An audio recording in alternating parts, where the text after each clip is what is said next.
Bonjour à tous. Le rationnement d'énergie, d'électricité en particulier en France, s'organise-t-il? Des signaux viennent nous le confirmer, très récents, très concrets, qui viennent de France. Des choses d'ailleurs tout à fait extraordinaires, très étonnantes dans le calendrier. Vous allez voir cela, je vais vous expliquer tout ça dans quelques minutes. Et des choses qui viennent de l'Union européenne, on commencera même par là. Il est évident qu'il faut informer nos compatriotes parce qu'ils sont en train, subrepticement en douce, de mettre en place ce rationnement. Nous ne devons pas l'accepter. Il y a bien d'autres solutions sur la lutte contre les sanctions qui ne servent à rien, sur le marché européen de l'électricité et tant de choses qui peuvent parfaitement nous éviter cette société de pénurie et de contrôle et de surveillance. Parce que derrière le rationnement, il y a une société de surveillance et vous allez voir qu'il y a des signaux également en ce sens de surveillance généralisée. J'y reviens donc dans quelques secondes avec vous. Je pense que vous allez apprendre beaucoup de choses et c'est un sujet passionnant. Nous avons rendez-vous le samedi 8 octobre, rendez-vous national de la résistance. Je vous donnerai dans les jours qui viennent les personnalités qui interviennent. Vous allez voir beaucoup de nouveaux noms. Il y a Maître Divisio déjà qui intervient, ça c'est certain. Marc Doyer aussi me l'a dit, j'en suis absolument ravi. Je vous annoncerai d'autres noms nouveaux. Et puis nous avons invité tous les députés d'opposition, ça va être très fort. Il y a des gens qui viennent de toute la France. Organisez vous-même du covoiturage. C'est le rendez-vous samedi Paris 14h, 8 octobre. Je vous donnerai le lieu précis dans la capitale. Mais enfin bon, ça dans les jours qui viennent, peu importe. Soyez présents d'ores et déjà. Réservez votre après-midi. Soyons extraordinairement nombreux avec nos drapeaux français. Et nous allons cueillir les députés et les sénateurs quelques heures après leur retour de vacances pour parler notamment de destitution et de motion de censure. Par ailleurs, eh bien, continuez de vous abonner à cette chaîne YouTube. Vous êtes très nombreux à le faire. C'est le petit bouton en dessous, c'est gratuit. C'est un dixième de seconde. Plus vous êtes abonnés, plus les vidéos circulent. Et c'est important, par exemple, sur ce genre de vidéo, sur le rationnement, de faire circuler pour que les gens soient informés. Parce que s'ils regardent juste le JT le soir à 20h, ils seront jamais informés de ce que je vais vous dire maintenant. Donc je compte sur vous. Merci beaucoup à ceux qui se sont abonnés récemment. Merci à ceux qui vont le faire bientôt. Et venez aux Patriotes. Voilà, grand mouvement anti-oligarchique de résistance, je dirais humain, patriotique, magnifique, de belles valeurs, de superbes valeurs de liberté, de souveraineté, de justice sociale, d'avenir pour nous, les générations qui viennent. N'oubliez pas, quand vous avez la carte orange, maintenant vous avez un lien et vous pouvez assister à des conférences gratuites. Autre avantage d'être adhérent ou de reprendre votre adhésion annuelle si vous avez adhéré il y a plus d'un an. Voilà. Les liens pour adhérer ou adhérer, c'est le premier lien sous la vidéo en description. Également en commentaire épinglé dans les dernières secondes de cette vidéo en cliquant directement sur l'écran. Sous la vidéo en description, deuxième lien juste en dessous pour faire un don de soutien aux patriotes. Vital. Je vous l'ai dit, le 8 octobre se finance pas tout seul et on n'a pas un centime de financement public cette année. Rien du tout. Or on fait, ça coûte une fortune. Ceux qui peuvent donner, les dons supérieurs à 500 €, ont de nouveaux avantages, allez voir sur le site. Dans tous les cas, c'est défiscalisé aux 2/3, comme l'adhésion et comme la réadhésion. Voilà. Un énorme bravo vraiment aux donateurs et aux réadhérents aussi. Et bienvenue aux nouveaux patriotes résistants. Alors le rationnement s'organise manifestement, plusieurs signaux concrets en ce sens récemment. On va commencer par parler de l'Union européenne, toujours dans les mauvais coups. Ça renforce notre envie de Frexit, d'en sortir bien évidemment. Un accord à Bruxelles, ce 30 septembre, entre tous les ministres de l'énergie des 27 pays membres de l'Union européenne. On le sait par une dépêche de l'AFP, donc du 30 septembre, je cite, « Cet accord fixe aux États un objectif contraignant, donc obligatoire, de réduction de leur consommation d'électricité d'au moins 5% pendant les heures de pointe. » Pendant les heures de pointe.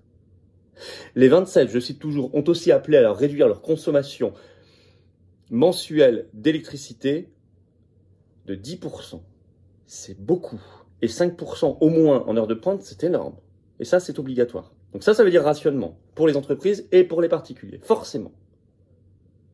Dans le même temps en France, des choses se mettent en place vers une espèce de passe énergétique, voire de crédit social qui félicite ou réprimande votre comportement civique ou pas, selon leurs critères. Vous allez comprendre. Mise en place d'abord d'un bonus-malus sur le rationnement énergétique, ce qui s'apparente de plus en plus, je vous le disais, une logique, un système de passe énergétique. Allez voir ma vidéo sur le sujet il y a quelques semaines, voire de crédit social. Avec toujours cette logique du dressage, vous savez, la domestication. Friandise, le couple friandise-bâton. Récompense, réprimande. Alors d'abord la friandise. On le sait par une dépêche de l'AFP du 29 septembre, je cite, électricité 2 points, des remises pour récompenser la sobriété des clients cet hiver. Ça a été annoncé par deux opérateurs français, Engie et Total Energy. Total Energy va mettre en place ce qu'il appelle un bonus conso sur votre facture, une prime de 120 € si vous baissez d'au moins 20% votre consommation, ce qui est énorme, et de 30 € si vous la baissez d'au moins 5%. La condition, c'est écrit en toutes lettres, être équipé d'un compteur Linky. Ah bah oui, parce que lui, on peut le gérer à distance. On peut vous couper le courant à distance. Et puis, Engie, lui, c'est mon bonus Engie. Alors, ce sont, je cite, hein, vous allez voir l'infantilisation totale, hein, des défis journaliers, les jours de tension sur le réseau électrique, des défis, comme des jeux, des bonbons qu'on vous lance. Bon, enfin, il y a la récompense, la friandise, et de l'autre côté, c'est le dressage, il y a la réprimande, le coup de bâton. Et c'est ça, ce sont les contrôles et les amendes. Alors ça, c'est assez extraordinaire. Et vous allez voir que le calendrier est extraordinaire, je vous explique tout ça dans une seconde. On sait tout ça par un article de la Tribune qui datait du 7 septembre dernier, le titre « 19 degrés, température de chauffage recommandée et même inscrite dans le Code de l'énergie ». En effet, la Tribune précise que c'est inscrit dans le Code de l'énergie de 1978. Il est écrit ceci: « Les contrevenants à la règle, je cite, peuvent en théorie être sanctionnés d'une amende de 1 500 € et même 3 000 € en cas de récidive. » Idem, je cite toujours, pour les bureaux où la température doit être adaptée à la situation, 19 degrés pour les pièces occupées, 16 degrés en dehors de la période d'occupation et 8 degrés si les lieux sont inoccupés plus de 2 jours. Mais il y a aussi amende et même contrôle chez vous. Tout ça est prévu par un décret, mais beaucoup plus récent que le Code de l'énergie de 1978. Et vous allez voir ça, le calendrier est très étonnant. Ça date en effet d'un décret par Castex, quand il était Premier ministre, du 30 juin 2021. Donc, 8 mois avant le déclenchement de l'affaire ukrainienne. C'est le décret numéro, vous le retrouverez, hein, 2000 sur Légifrance par exemple, 2021-872. Et je vais vous lire un petit passage. Voilà, je cite tout simplement. Donc l'article R241-29-1 maintenant dans le Code de l'énergie. Les infractions aux dispositions des articles R241-25 à R241-29 sont punies de l'amende prévue par le 5e paragraphe de l'article 131-13 du Code pénal pour les contraventions de la 5e classe qui peut être portée au double en cas de récidive, donc 1 500 et 3 000 €.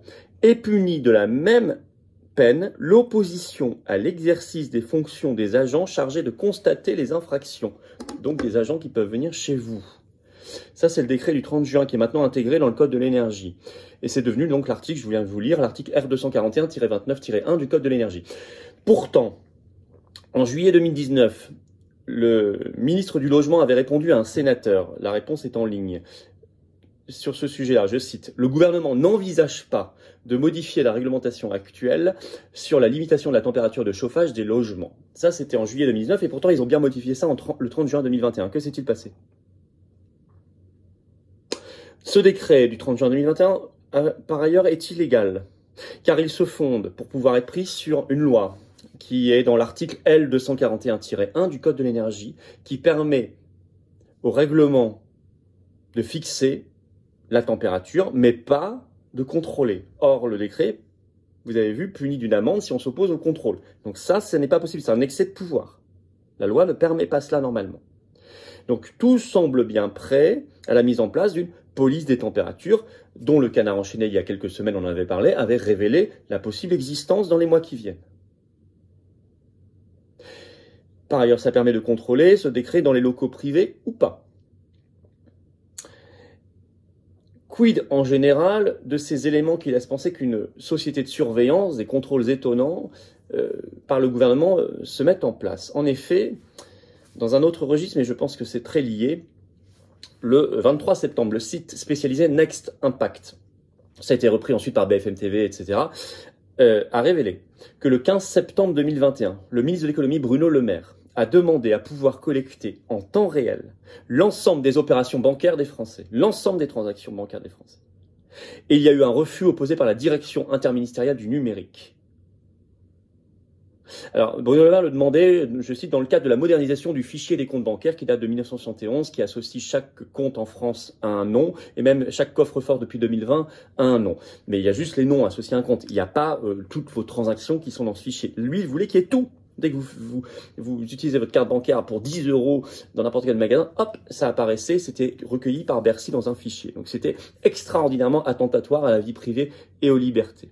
En tout cas, il a voulu le faire discrètement. Aussi bien pour les particuliers d'ailleurs que pour les entreprises. Alors quand même, tout ça dans le même calendrier, 15 septembre 2021, je parle du 30 juin 2021, et tout ça avant la guerre d'Ukraine d'ailleurs. Mais dans la logique aussi en même temps, le même calendrier que le Covid. On sent bien cette grande bascule, cette grande réinitialisation. Donc on sent une volonté de surveillance, de contrôle, de faciliter le contrôle du rationnement. Il faut d'abord informer, alerter pour stopper cette surveillance, ce rationnement qui arrive. Et je vous demande donc de faire circuler cette vidéo, notamment de vous abonner par le petit bouton en dessous à cette chaîne, parce que YouTube, par ses algorithmes, mettra en avant la vidéo plus vous êtes abonné. C'est comme ça que ça fonctionne, ce sont ces algorithmes. Voilà, merci beaucoup, merci d'avance, c'est gratuit bien sûr, et c'est un petit bouton. Il faut juste cliquer. Par ailleurs, il faut demander d'autres solutions qui ne sont pas du tout attentatoires aux libertés. La fin des sanctions anti-russes qui sont inutiles, qui sont ruineuses pour nous et qui sont contre-productives pour la paix. Nous devons sans cesse et ne jamais lâcher cela. Et je peux vous dire qu'on va le crier dans les rues le 8 octobre après-midi à Paris, où vous serez avec nous fortement. Il faut demander la fin du marché européen de l'électricité, qui est une ruine, qui pousse au rationnement, évidemment. Tout ça va de pair avec le Frexit. C'est extrêmement important de marteler qu'il y a des solutions. Ça aussi, faites-le savoir vraiment autour de vous. Il n'y a pas qu'une seule voie possible, et il y en a plusieurs, dont celle-ci, qui évite le rationnement et les pénuries et la société de surveillance et de contrôle. Voilà, je vous attends samedi 8 octobre, 14 h Paris. Je vous donnerai bientôt l'adresse. Soyez très nombreux, grand rendez-vous de la résistance. Ça va déménager, de nouvelles personnalités qui vont être là. Il y aura des députés d'opposition, je le pense, ils ont tous été invités. Et on va parler de destitution, de paix, de motion de censure, de liberté, non-rationnement énergétique, réintégration des personnels suspendus parce qu'on lâche rien. Voilà. Grand cortège national, je vous attends. Organisez le covoiturage si vous le pouvez. Ou contactez votre référent local si vous êtes adhérent. Justement, si vous n'êtes pas encore adhérent, c'est le moment de venir, d'avoir cette carte orange de libération et d'espérance. Ou de réadhérer si vous avez adhéré il y a plus d'1 an. C'est le même lien, adhérer, réadhérer. C'est le premier sous la vidéo en description. Vous le trouverez également en commentaire épinglé dans quelques secondes en cliquant directement sur l'écran. Et hop, dès que vous êtes adhérent, vous rencontrez des gens près de chez vous qui pensent comme vous. On crée des réseaux, on se rencontre, on participe grâce à un lien sur la carte orange à des conférences gratuites rien que pour vous. On s'instruit. Bref, beaucoup d'avantages et on se bat ensemble. Et on est le premier mouvement anti-oligarchique de résistance et souverainiste de France. Grâce à vous. Vous pouvez également faire un don de soutien en Patriote, c'est le deuxième lien sous la vidéo en description. Les dons sont défiscalisés aux 2 tiers, comme les adhésions et les réadhésions. Ils sont vitaux, parce qu'on n'a pas un centime de financement public. Rien du tout cette année, rien. Or on fait, et ça coûte une fortune. Je peux vous le dire, l'inflation, on se la prend en pleine figure nous aussi. Donc bravo aux donateurs, aux réadhérents, bienvenue aux nouveaux patriotes. Vive la France!